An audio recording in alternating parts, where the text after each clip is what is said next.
अवस्था परिवर्तन।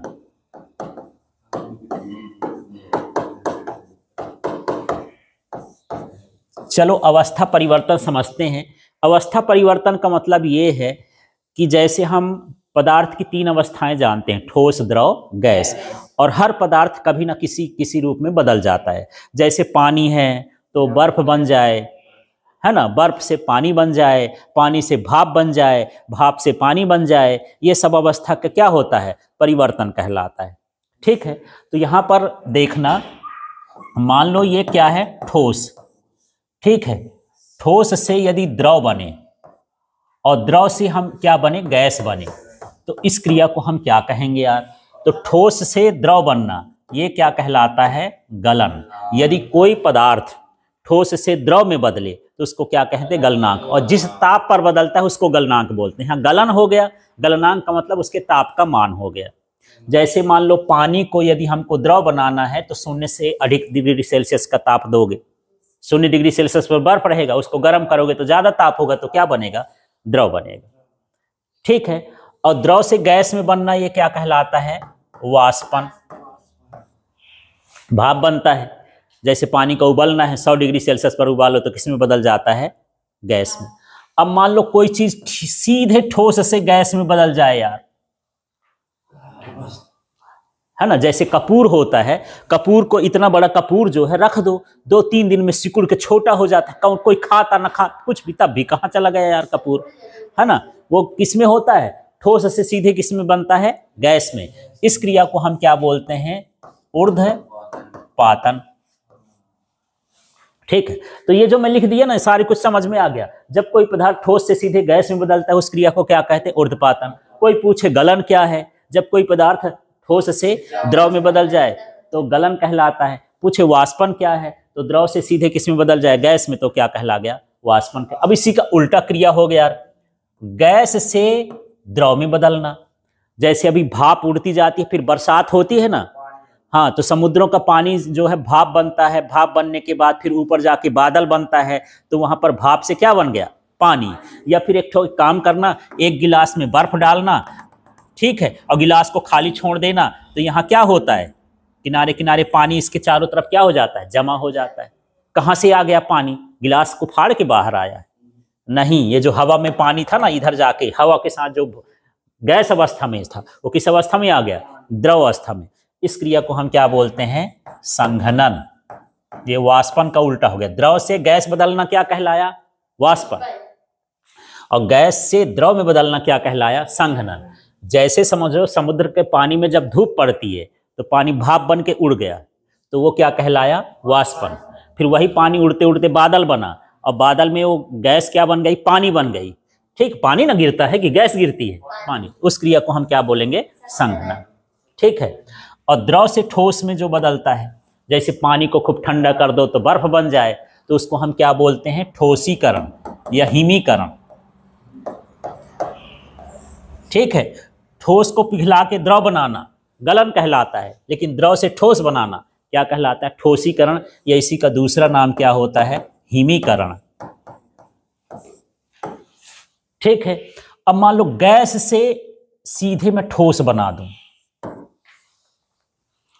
गैस से क्या बन जाए, ठोस बन जाए। जैसे मैं अभी कपूर की बात कर रहा था, तो कपूर उड़ा तो क्या बना, गैस। अब उसी गैस को ठंडा कर दें तो क्या बन जाए, वो ठोस बन जाए, तो उसे हम क्या, कौन सा कहते हैं, ये निक्षेपण क्रिया कहलाती है। ये क्या कहला गई, निक्षेपण। ठीक है, तो ये जो मैं चार्ट बना दिया ना, इस चार्ट से आपसे कोई भी कुछ पूछ दे कि संघनन क्या है, सीधे जब गैस द्रव में बदलती है तो उसे संघनन कहते हैं। बोले वाष्पन क्या है, द्रव गैस में बदलते हैं तो वाष्पन कहते। तो सारी क्रिया इसमें लिखा, अवस्था परिवर्तन इस तरह से होता है। ठीक है, क्लियर हो गया। हाँ, अब यहां पर एक चीज और समझ लेते हैं यार, पुनर्हिमायन। इसको समझते हैं, ये पुनर्हिमायन क्या है। मान लो यार एक बर्फ की सिल्ली है, ये बर्फ की क्या है, सिल्ली।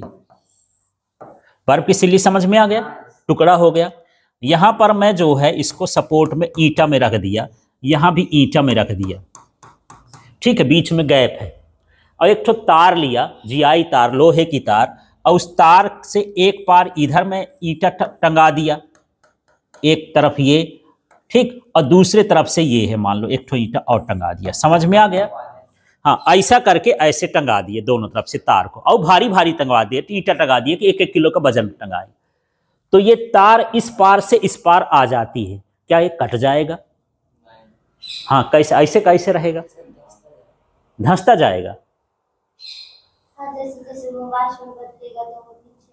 हाँ ठीक है, ये नीचे आ जाएगा तो ये बर्फ की सिल्ली अलग ना हो जाएगी, कट जाएगी। भाई ये मैं तार को ऐसे पकड़ के खींचा तो तार बाहर निकल आई, क्या ये कटेगा? ईंटा नहीं, ये बर्फ की सिल्ली, हाँ कट जाएगी। लेकिन ऐसा होता नहीं है, तो फिर कैसा होता है? देखना, इसमें तार जो है उसको पार करती जाती है और ऊपर दोबारा से क्या होता है, बर्फ जमती जाती है, कटवे ना करेगा ये। बर्फ की सिल्ली है, बर्फ की सिल्ली से दो लोग पकड़ लो, एक तो तार से एक जन खींचे, एक तो तार से इधर खींचते, तो तार आर पार हो जाएगी, अब बर्फ कटेगी नहीं, वैसे के वैसे हो जाती है।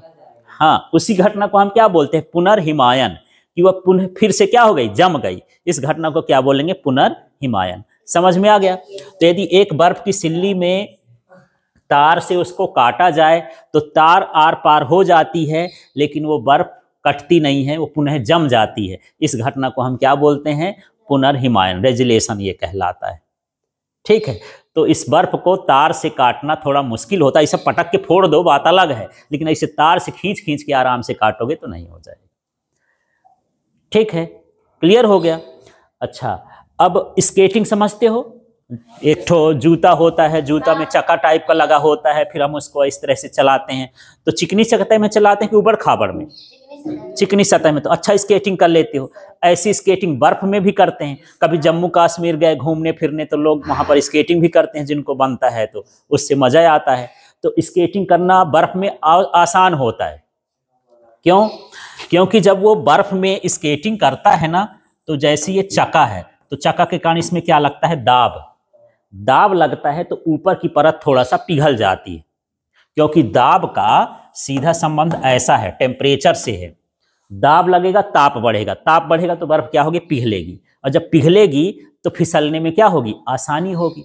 अच्छी स्केटिंग करते हैं वहां पर, है ना। तो स्केटिंग करना, क्वेश्चन ये आ जाए कि बर्फ में स्केटिंग करना आसान क्यों होता है, तो सीधे क्योंकि दाब लगता है, जिससे ताप बढ़ता है, बर्फ पिघल जाती है, इसलिए उसको स्केटिंग करना क्या हो जाता है, आसान हो जाता है। ठीक है, हाँ, सीधे सीधे फिर से देखते हैं। क्वेश्चन ये था कि बर्फ पर स्केटिंग करना आसान क्यों होता है। ठीक है, तो यही है कि जब हम स्केटिंग करते हैं तो क्या होता है, दाब बढ़ जाता है। भाई हम चढ़ेंगे ना उसके ऊपर, चक्के के ऊपर, तो दाब क्या होगा, बढ़ेगा। दाब बढ़ेगा तो क्या बढ़ेगा, ताप बढ़ेगा, और ताप बढ़ेगा तो बर्फ पिघलेगी, और बर्फ पिघलेगी तो फिर आसान हो जाएगा पिघलने चीज में, है ना, आसान हो जाता है। और इसी नियम से हमारे उसमें कुकर में खाना बनता है भाई, इसी नियम से, है ना। मैं पूछूं कि कुकर में खाना बनाना आसान होता है, खुले बर्तन में बनाना आसान नहीं होता है। जैसे मान लो कोई दाल है, हमको पकाना है तो आधा घंटा लगता है, और कुकर में पकाओ तो 15 मिनट में पक जाता है। ऐसा कि हाँ 10 मिनट में पक जाता है। क्यों?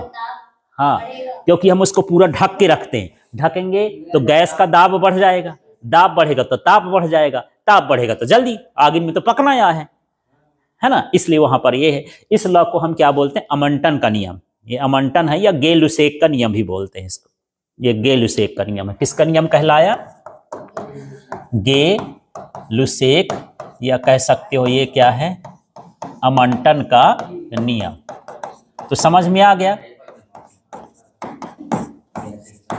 हाँ, इसको ऐसा बोलते हैं अमंडन के नियत आयतन पर गैस का दाब उसके ताप के समानुपाती। नियत आयतन का मतलब यदि 5 लीटर का कुकर लिए हो तब कुकर का आयतन नहीं बदलना है, 5 लीटर रहेगा।